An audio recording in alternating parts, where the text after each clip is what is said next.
Hey there, welcome to Good Shepherd and happy holidays. Whether you've been connected with us for a while or you just stumbled onto this video, we're really glad that you're here. Good Shepherd is a church rooted in the Northland of Kansas City, and this is our virtual window dedicated to sparking hope and meaningful change in everyday life.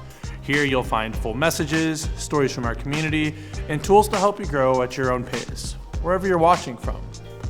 Now, if you're joining us online because you're checking things out for the first time, well, you are in the right place. Think of this as your front row seat to who we are and what we're about. Now, if you're part of our regular online community, maybe traveling, at home, caring for someone, well, thanks for staying connected. You matter so deeply to this community. Today, we're in week 3 of our Advent series, Christmas Remixed, where we've been going through and looking at the Christmas story from some different point of views. Now, if at any point you're ready to take the next step and join us in person, well, we'd love to welcome you. You'll find locations, service times, and ways to connect linked below. There's truly a place for you here. Now, let's take a deep breath, let's settle in, and let's jump into today's message.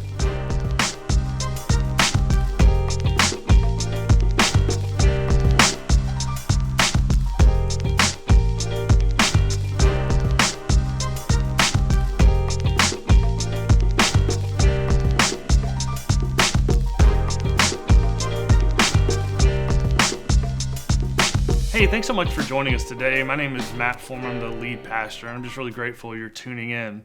And so this summer, my family and I, we went to Dollywood, and it's this really great place, music, energy, excitement, the kind of place that you're supposed to be having fun, like the time of your life. And there was this one ride I'd been looking forward to all day. It was called the Wild Eagle, and everyone said, this is the one. So when we saw the line, and it was long, I still thought, well, it's fine. It's going to be worth it.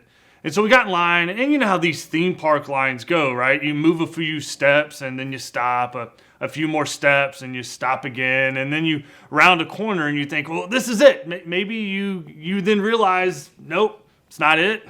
It just entered another room, like another hallway, another stretch of rope, and this happened like multiple times, right? Thinking just around the corner, that's when the fun will start, only to be disappointed again.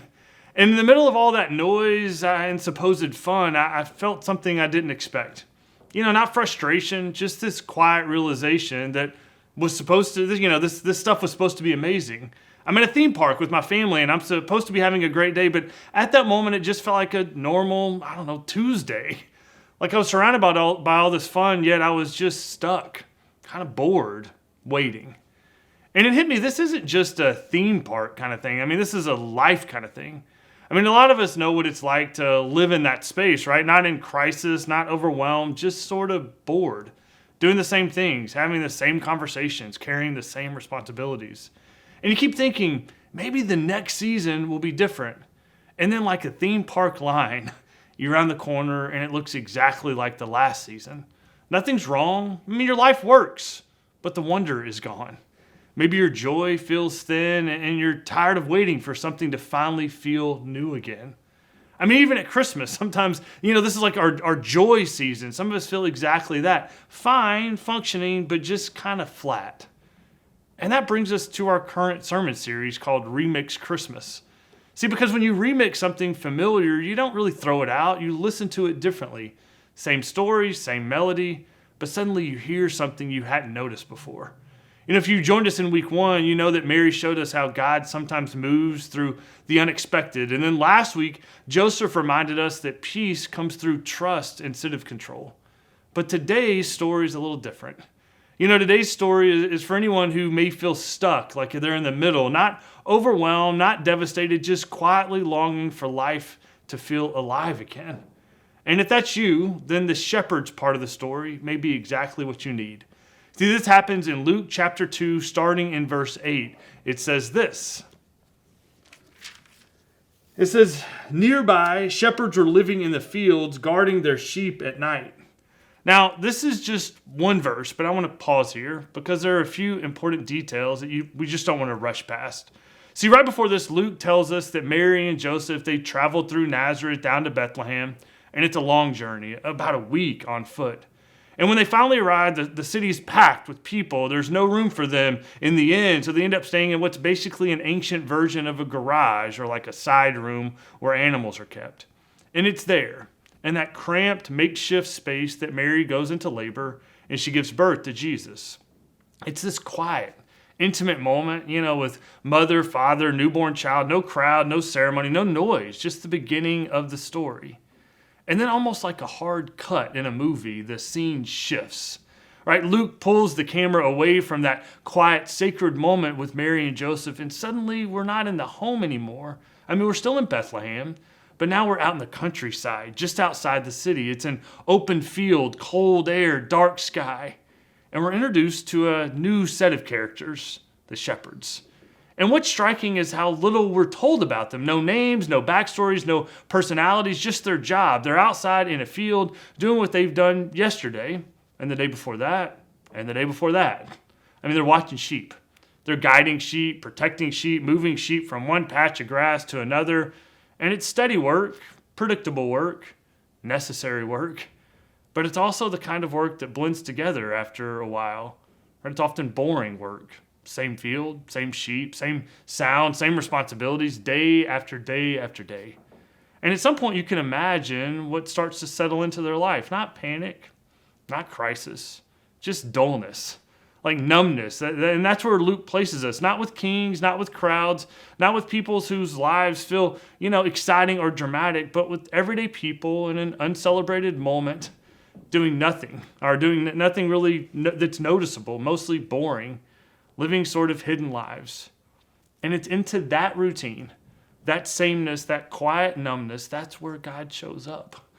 And the story says in the next verse, the Lord's angel stood before them, the Lord's glory shone around them, and they were terrified. And so here are these shepherds, doing what they do every night, most likely going through the routine, trying to get through another shift. And they're not standing there full of expectation. They're not waiting on a miracle. And out of nowhere, an angel shows up. Right? Light where they thought only darkness. Movement where they expecting nothing but stillness. And their first response, of course, it's not joy, it's fear. And so the shepherds are standing there, likely awestruck, afraid. And the angel speaks to the shepherds in the next verse and says this in verse 10. The angel said, "Don't be afraid. Look, I bring good news to you. Wonderful, joyous news for all people." All people. Notice that this joyous news isn't just for the powerful, not just the important, not just for the ones whose lives are already meaningful, but this is good news for all people. Tired people, bored people, people who feel stuck in the same night over and over again. And joy, notice, doesn't scold them for being numb. It doesn't bypass them. Joy doesn't wait for them to clean themselves up or climb out of their way of life into a better way of life. Joy meets them exactly where they are. And the angel tells them, it goes on and tells them about this sign of this joy. A baby wrapped snugly and lying in a manger, which is pretty ordinary. But after that, just when it feels like they're barely caught up with what one angel is saying, it's like heaven breaks open, and the story continues in verse 13. It says, suddenly a great assembly of heavenly forces was with the angels, praising God. You see, in one moment, the night explodes with sound and light.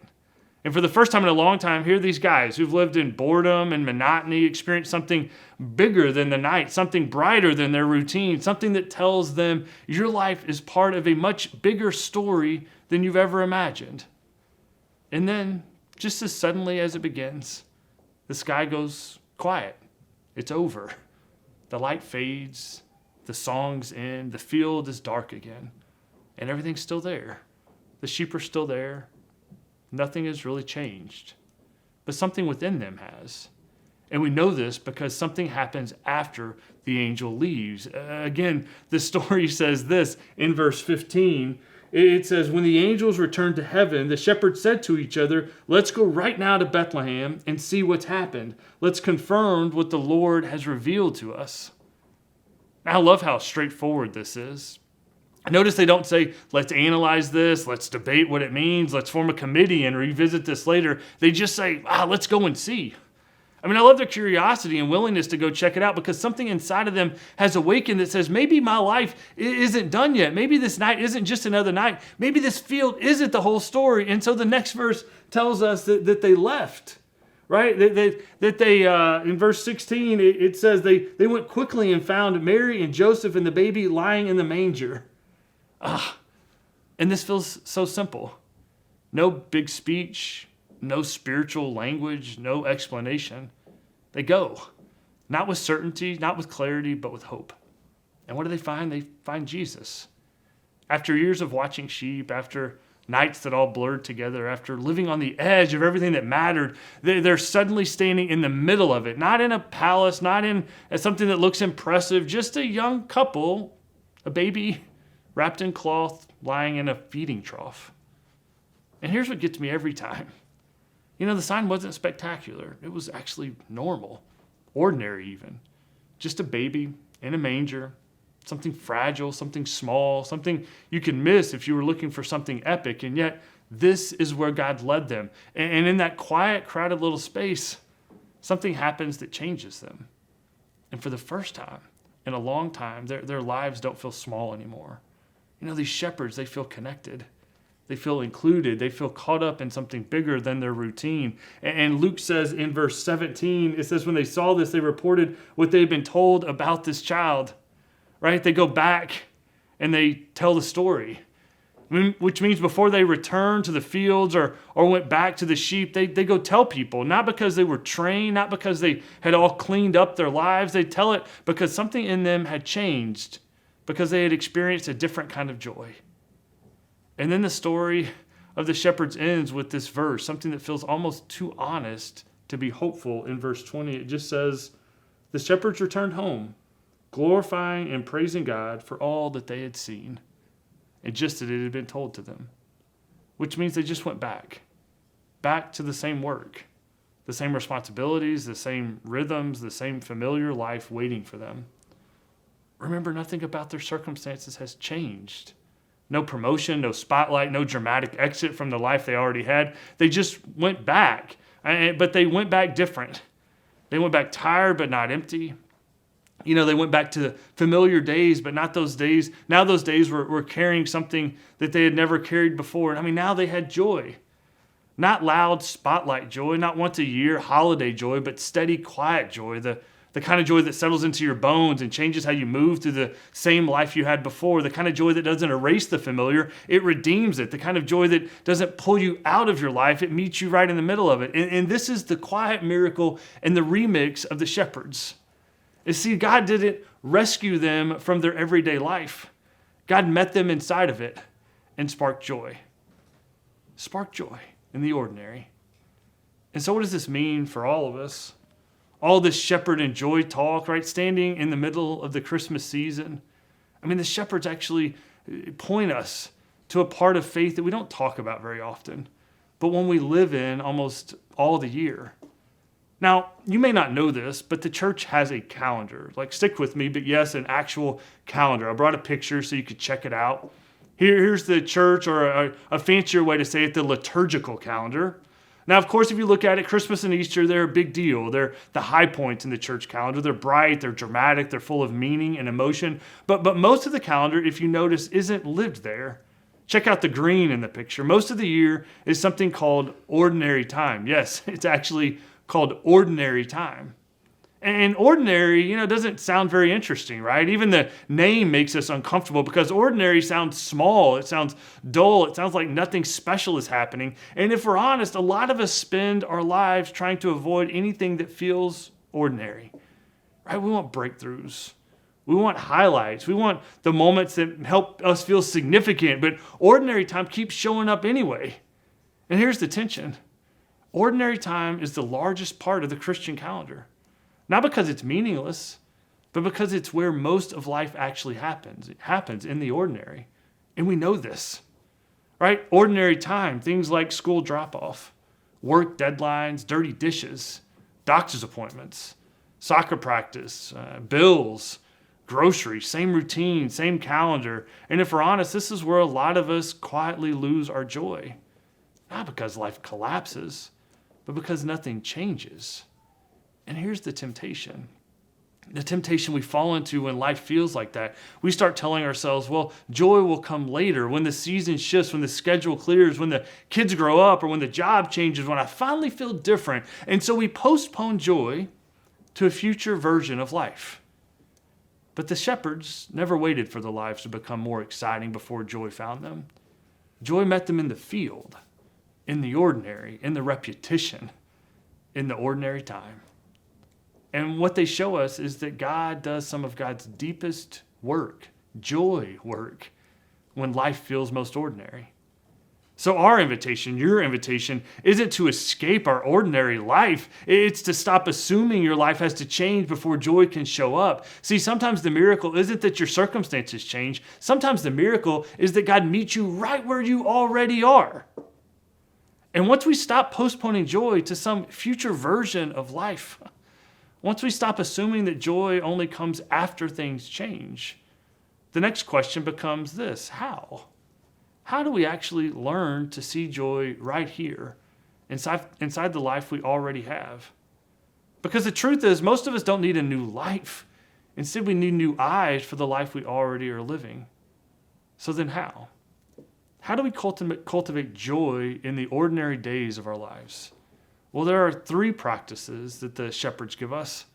And the first is to pay attention, right? Joy grows through attention, not through escape. Remember that the shepherds didn't escape their ordinary life to find joy. They didn't move to a new city. They didn't get new jobs. They didn't go on some big fancy vacation. They were awakened inside the life they already have, which tells us something important about joy. See, joy doesn't grow because you finally get away from your life. Joy grows when you actually pay attention to it. And I get it. A lot of us are tired. Not because our lives are heavy, but because we're rushing past everything that's good in our lives. Right? We scroll through our days. And when you live like that long enough, everything starts to just kind of feel flat. Because you can't feel joy in a moment you're never fully present in, or you don't fully enter. But the shepherds, oh man, they paid attention. Right? The shepherds noticed the sky. They noticed the baby. They were fully present when God showed up. And for us, this is where joy often begins again. Not with escape, but with attention. Not with a vacation. Not with a big change, but with learning how to be where we are instead of always wishing we were somewhere else.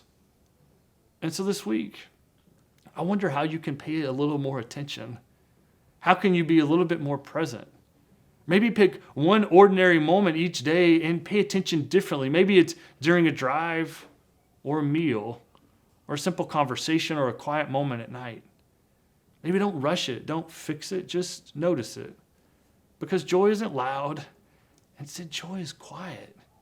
And you can only hear quiet things when you finally slow down enough to listen. So the first thing you can do to cultivate joy in whatever season you're in is to simply pay attention. Pay attention. And the second thing you can do to find joy in these ordinary days is to take one small step towards Jesus. Again, going back to the shepherds after the angels leave and the field goes quiet again, the shepherds say something that feels almost too simple to be the turning point of their lives. They just say, hey, let's go see, let's go check it out. That's it. Not a 5-year plan, not a dramatic declaration of faith, just one small step. And I think this matters so much for those of us who feel stuck or directionless, because when life feels flat, the pressure to fix everything can just kind of feel overwhelming. But the shepherds, if we look at them, they show us something gentler and far more realistic. See, joy doesn't usually come from changing everything. Instead, joy often comes from taking just one step towards Jesus. And when they took that one step, they didn't know what they would find. They didn't know what it would cost. They just said yes to the next right step. And so often, that's how joy returns to us. Not all at once, but through one faithful, simple step of presence and trust at a time. And this one small step towards Jesus, it can look a lot of different ways. Maybe for some of us, it's making weekly worship more of a priority. For others of us, it may be deciding to take the step towards serving after sitting on the sidelines for so long. Or maybe it's finding 5 minutes each day to dedicate to pray. Nothing dramatic, just a quiet, honest step towards Jesus. So I wonder, what's one small step you can take this week, right in the middle of what feels ordinary? Not 10 steps, but just one. Because sometimes the bravest thing a tired, directionless heart can do is to take one small step. And then there's one final way we can cultivate joy in different seasons, in ordinary seasons. And it might be the most counterintuitive of all, and it's this. We share it. We share joy. Remember that after the shepherds see Jesus, they tell people about what they experienced. They talk about it. They tell the story. They didn't protect the moment. They didn't keep it private. They didn't treat their joy like something fragile that they may lose. They shared it. And that matters because joy was never meant to stop with us. Because there's this strange thing about joy. When we hoard it, when we hoard joy, it shrinks. When we cling to it, it kind of fades. But when we give it away, oh man, joy grows. And so some of us, man, we're longing to experience God's joy in our life in new ways. And your strategy for a long time has just been to sit back and wait to feel joy again, wait for God to show up. All the while, instead of waiting for joy to just appear, maybe the fastest way back to joy might actually be helping someone else feel it first. And this also can look a lot of different ways. Sharing joy can be encouraging someone who's worn down, noticing someone who feels invisible, inviting someone who feels alone. And so this week, again, what's just one small way you can share joy with someone else? Because sometimes the best way to cultivate joy is by sharing it. Share joy. So here's where all of this comes together. You know, the remix for the shepherds is that they don't get rescued out of ordinary time. They don't escape the field. They go back to the same places, same job, same responsibilities, same routine. And yet everything has changed. And that tells us something deeply hopeful. Joy is not the reward of some extraordinary life. No, joy is the gift God plants right in the middle of ordinary seasons. Which means if your life feels repetitive right now, if you've been quietly wondering whether anything is ever going to feel new, you're not behind. You're not forgotten. Maybe you're standing exactly where the shepherd stood when heaven opened up. And the invitation of Christmas isn't to become someone else. It's not to get a different life. It isn't even to escape your field in some way. The invitation is to let God meet you in it. You do not have to postpone joy. Instead, you can experience joy now by paying attention, taking one small step towards Jesus and sharing joy with someone else. Because sometimes the miracle isn't that your circumstances change. Sometimes the miracle is that you change. And you find yourself back in the same life, the same routine, back in ordinary time. But you discover that joy was there all along. With that, will you pray with me? Gracious and holy God, you know that so many of us today, we struggle with finding joy, with finding kind of sparks of hope in our everyday life, day in and day out. We find ourselves in just these routines that feel like they're carrying us away. But God, give us the courage today to just pause, to pay different attention, to take some steps towards you to cultivate joy and to share joy. Find those moments in our lives where we can help others so that we can also experience joy. Ultimately, God, during this season, help us to experience you in new, more powerful ways. That your Spirit may infuse itself into us, that we will be surprised by joy, deepened by joy, and experience your joy now and always. It's in Jesus' resurrected, hopeful name that we pray. Amen. Since its inception, Good Shepherd has been steadfast in its commitment to serving our community, embodying the compassion and love of Jesus. Recognizing that many in our community face food insecurity, we took action by establishing a food pantry. Over time, that pantry grew, and in 2016, we launched a Turning Point as its own nonprofit. Since then, ATP has expanded its programs, like the Academy, the Wardrobe, and community meals. And every Christmas Eve, our church does something extraordinary. We give away 100% of our offering. Last year, your generosity provided $65,000 toward this mission and it made a real, tangible difference. This year, we're continuing that tradition. Hi, I'm Ricky Fulmer. I'm the Executive Director of A Turning Point, and we could not be more grateful for the partnership that Good Shepherd United Methodist Church has with our organization. This past year brought big changes. The way we serve had to evolve. For years, the guest house was a place of stability for people who are experiencing homelessness. They could come on campus and share a hot meal, do laundry, meet with our case managers, and take real steps towards rebuilding their lives. But this past year, we were no longer to run that program on campus. We faced a choice. We could pause, or we could pivot. We knew the mission was not going to stop there. Instead of waiting for people to come to our campus, we started going to them. A Turning Point's outreach team was created, and now our work happens in parking lots, camps, and sidewalks across the city. This program has allowed us to provide case management services to over 600 individuals each week. We could have easily seen this as a door closing, but instead, it has become an opportunity to be real change. We are able to provide ID recovery and connect clients to resources. We walk alongside them through that entire process. We get to be the hands and feet of Jesus on this campus. As someone who runs A Turning Point and who also goes to Good Shepherd United Methodist Church, I couldn't be more proud to be a part of a church that goes well beyond those walls of the sanctuary.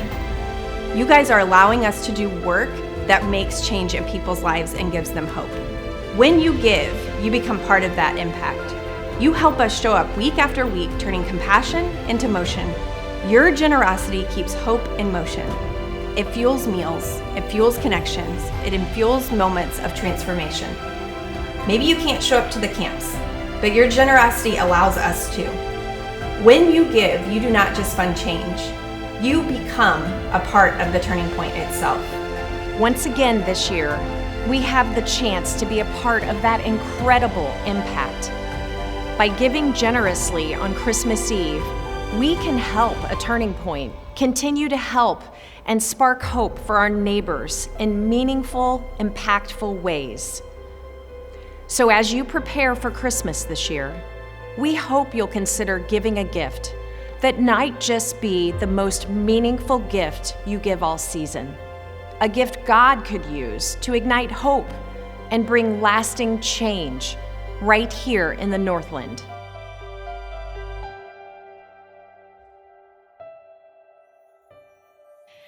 Hello friends, thank you for joining us online today. My name is Mariana and I serve here at Good Shepherd as the Connections Director.